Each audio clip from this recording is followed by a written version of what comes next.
look at that over there with the baby on the back. They are just amazing.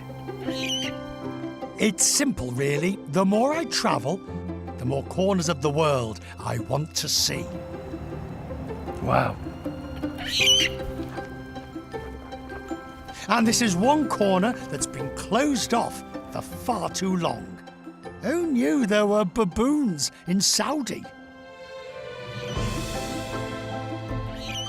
Go about 900 kilometres southwest of Riyadh and rise up into the mountain region of Azir province to Abha, known as the city in the sky.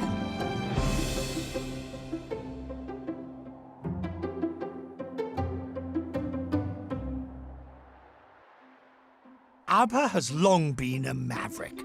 During times of intense conservatism in Saudi, and for centuries before, creative expression thrived here. What year would this be? 19? Like 1999 Right, and you're sitting or something. just there. Yeah. The Al-Muftaha Arts Village is where the famous Saudi artist Abdul Nasir Garem came as a teenager to train at the feet of the elders. Do you remember where you were? Yeah. Yes, where were you? Yeah, I was in Studio 6, I think.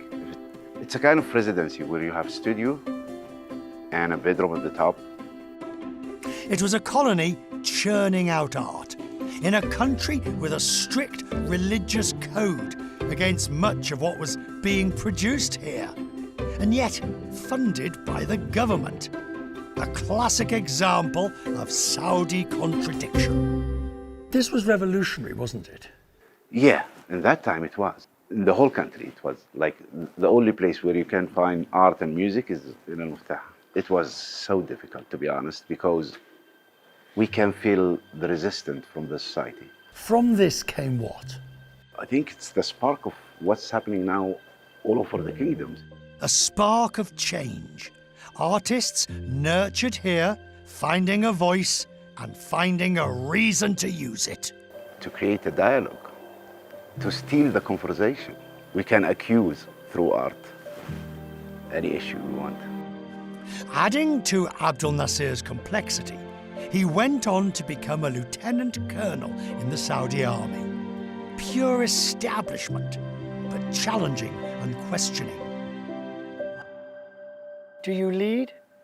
Do you follow? Do you provoke?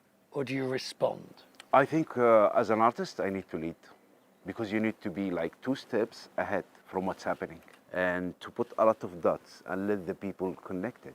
And, you know, they will be responsible of the statement. People are prepared to pay for that conversation starter. Hundreds of thousands of dollars at auction. There is a postscript to Abdul Nasir's story that has influenced his art. He went to school with 2 of the 9/11 hijackers. You will not believe me. They were like one of my best friends. They were so pure. They were so honest. What was your first thought when someone said, by the way, X and Y were hijackers? What was your first thought? Why it wasn't me? You know, we were in the same environment, the same education. From that time, I started to realize that's my responsibility to really make sure what I'm gonna absorb. And I have the right to say no or yeah. It's quite an amazing story, isn't it? I think that's what helps me to become an artist. How has this country changed?